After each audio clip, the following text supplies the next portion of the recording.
It's about 8 o'clock at night.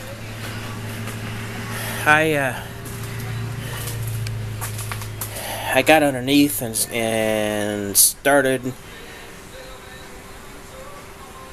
to work on this hitch, and then realized that that's about 100 pounds of iron, and that's too much to try to hold up, put on a jack, roll around, move around to where it needs to be, line it up so that you can get holes marked so that you can drill them. So I've got to get a hold of some friends and call in some favors and get a little bit of help for that. But I got it set for width according to the directions, and it looks reasonably close. I can't really check it without getting it up there. So I switched speeds and started working on what came out of my toolbox. And I started filling up one box with tools, and I'm still in the middle of evaluation. This is the bag of tools that I had in there, but since then I've got these two sets that are in carrying cases, and I also have a set with a complete set of ratchets and sockets, both metric and standard. And because of this project,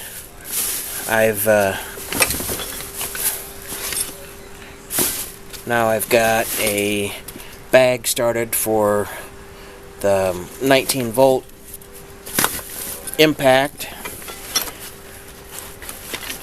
and the sockets, both standard and metric, that go with that. So I'm starting to get redundant bags, which is okay, I guess. I'll just take a lot of the stuff out of that. There are a lot of end wrenches in there that are duplicated here, so I can take a lot of the excess out of there and just turn that into a pliers and screwdriver bag.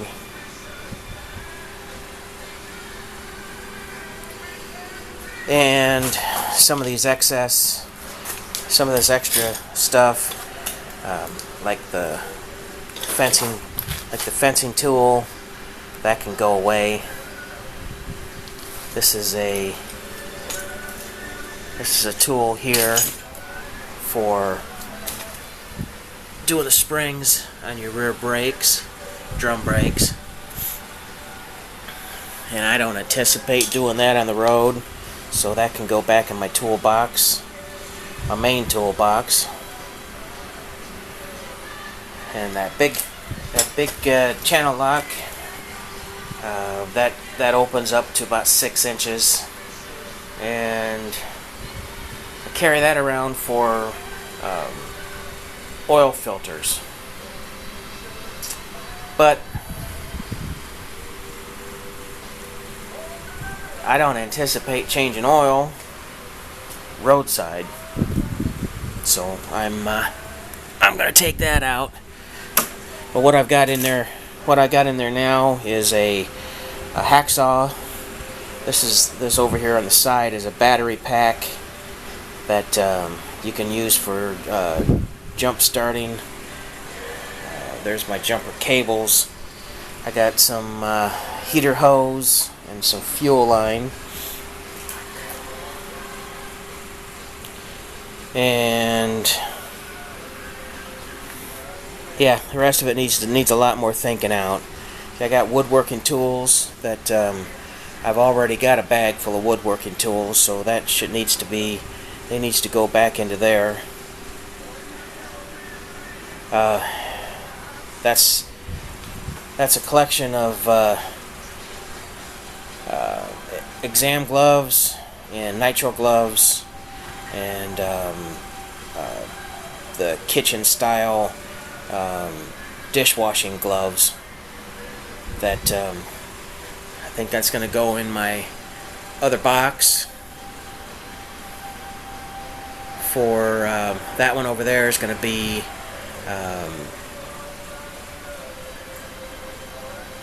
clothes and heavy insulated stuff. Winter kit is all going to go in that one. So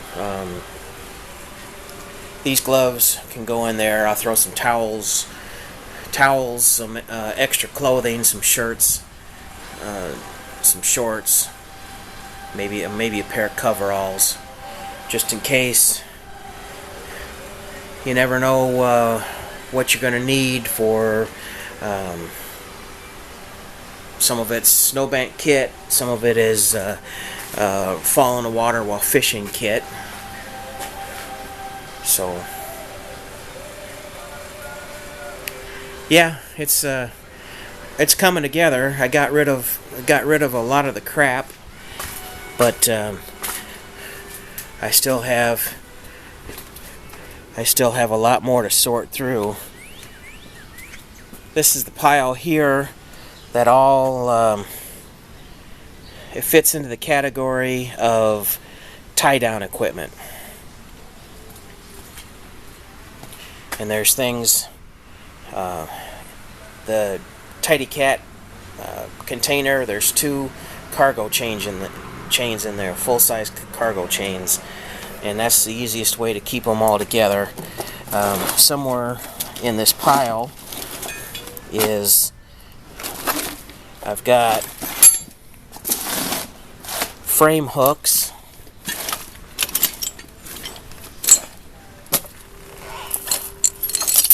right here. Here's frame hooks so that you can tie onto your the frame holes that are built in from the factory, so that you don't end up tearing stuff up like that. And the rest of this is just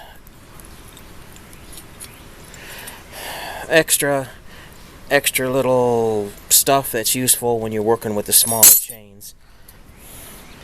But I don't need all this stuff. So this pile is going to get reduced to about 25% of what you see.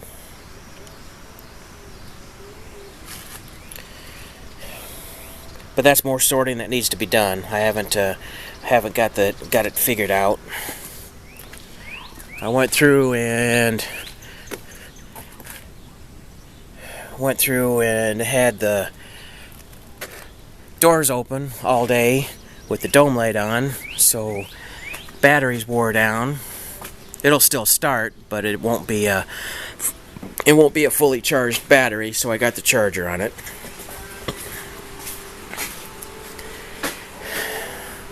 So I'm about to call this a day. Pull this one out, get the car in the garage. That truck has never seen a garage.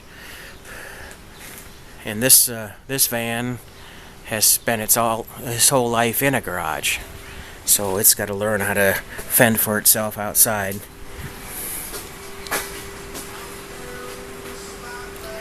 Alright, this is methods to my madness. I'm just trying to explain my thought process. It's not done, but it's a really good start.